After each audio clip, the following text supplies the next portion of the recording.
नमस्कार, मैं राघवेंद्र पाल फिर से आपके साथ हूं और आज मैं आप लोगों को 90 डेज में कैसे एमपी सेट की तैयारी करें ये बताने जा रहा हूं। हालांकि मैं इंग्लिश लिटरेचर को अपने दिमाग में रखकर ये स्ट्रेटेजी बताऊंगा, लेकिन आप किसी भी सब्जेक्ट के हो, आप अपना सब्जेक्ट अपने दिमाग में रख के इस स्ट्रेटेजी को पालन करें।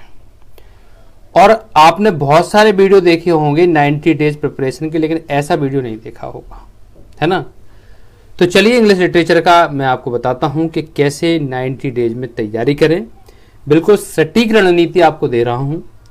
चलिए तो शुरुआत करते हैं। देखिए, सबसे पहले आपको ये समझने की ज़रूरत है।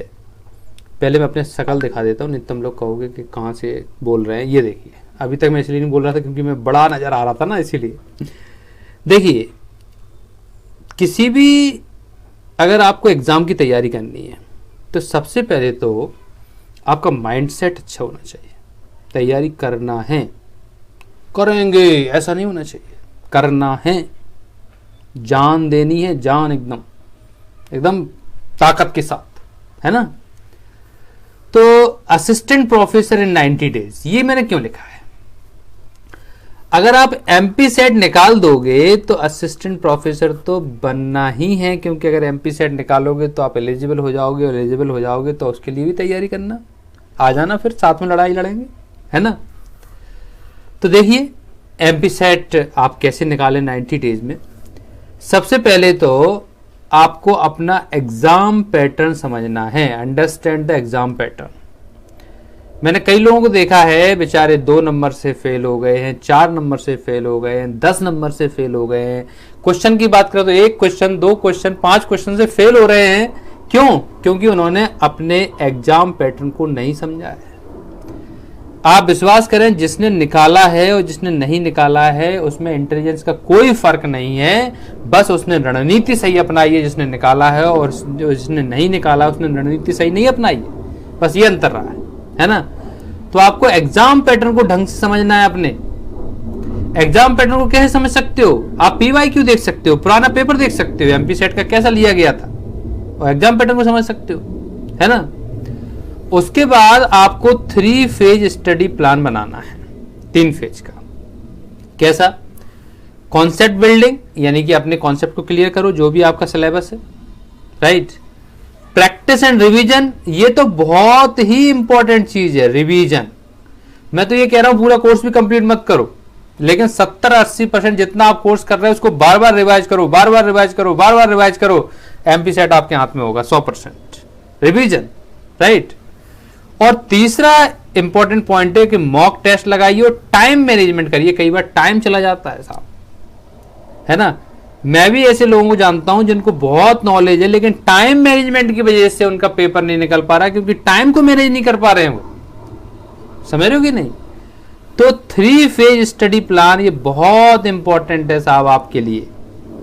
Concept building, practice and revision, और mock test and time management बहुत इंपॉर्टेंट है। देखो, 90 डेज में अगर आप किसी एग्जाम को निकाल रहे हो जिससे आपकी जिंदगी बदल सकती है और पता नहीं कितनी सालें बन सकती हैं, तो यार आपको आना चाहिए एकदम मैदान में, है ना।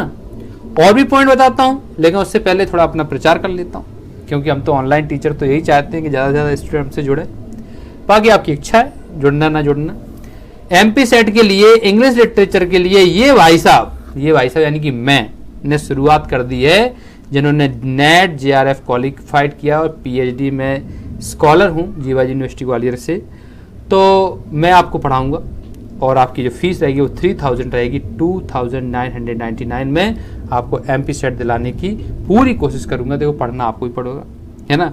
मैं आपको एश्योर कर सकता हूँ, आश्वासन दिला सकता हूँ, कोर्स बता सकता हूँ, आपको एक रास्ता बता सकता हूँ, लेकिन पढ़ना तो आपको ही पड़ेगा ना, है ना। इसमें आपको live class, recorded class, short note, test series सब कुछ मिलेगा। ज़्यादा जानकारी के लिए आप भैया डिस्क्रिप्शन में जाइए, आपको लिंक मिलेगी, ऐप की लिंक मिलेगी, वहाँ से आप ऐप डाउनलोड कर सकते हैं। ऐप डाउनलोड कर सकते हो। आप चाहो ग्रुप में ज्वाइन होता है तो ग्रुप की लिंक मिल जाएगी, ग्रुप आप ज्वाइन कर सकते हो, वहाँ से आपको जानकारी मिल जाएगी। इस नंबर पर कॉल कर सकते हो, आपकी मेहरा सर से बात होगी, आप आराम से उनसे डिस्कस करेंगे क्या लेना है आपको, कौन सा कोर्स लेना है, अगर आप इच्छुक हो तो, है ना। अब हम थोड़ा और बढ़ते हैं और नेक्स्ट पॉइंट की बात करते हैं। वो जो 3 पॉइंट मैंने बताया बहुत इंपॉर्टेंट है। उसके बाद prepare short notes on each period and theory, English की बात कर रहा हूं, आप अपने सब्जेक्ट के अनुसार देख सकते हो अगर दूसरे सब्जेक्ट को। तो इंग्लिश में जितने पीरियड हैं उनको आप तैयार करें, थ्योरी को तैयार करें, माइंड में कॉन्सेप्ट को आप रखें कि ये थ्योरी ये है, ये पीरियड ये है ना। और 6 पॉइंट है कि कंसाइज समरी बनाइए इंपॉर्टेंट वर्क्स की, है ना। अगर आपको इंपॉर्टेंट वर्क पता है, नहीं पता तो पुराने पीवाई की देखो ना, इंपॉर्टेंट पता चल जाएगा, है ना। मुझसे जुड़िए, इंपॉर्टेंट पता चल जाएगा, राइट। और कीप अ पॉजिटिव माइंडसेट, और माइंडसेट हमेशा पॉजिटिव रखिए, आपको सफलता मिलेगी। ठीक है, चलिए ये पॉइंट्स आप ध्यान रख सकते हो। तैयारी कैसे भी करें, किसी से भी जुड़ के करें, आपका अच्छा ही होना है, क्योंकि अगर आप इन पॉइंट्स को फॉलो करोगे तो 100% अच्छा ही होगा। ओके, बस इसी आशा के साथ कि आपका अच्छा होगा मैं विदाई लेता हूं। बहुत बहुत धन्यवाद, थैंक यू वेरी मच।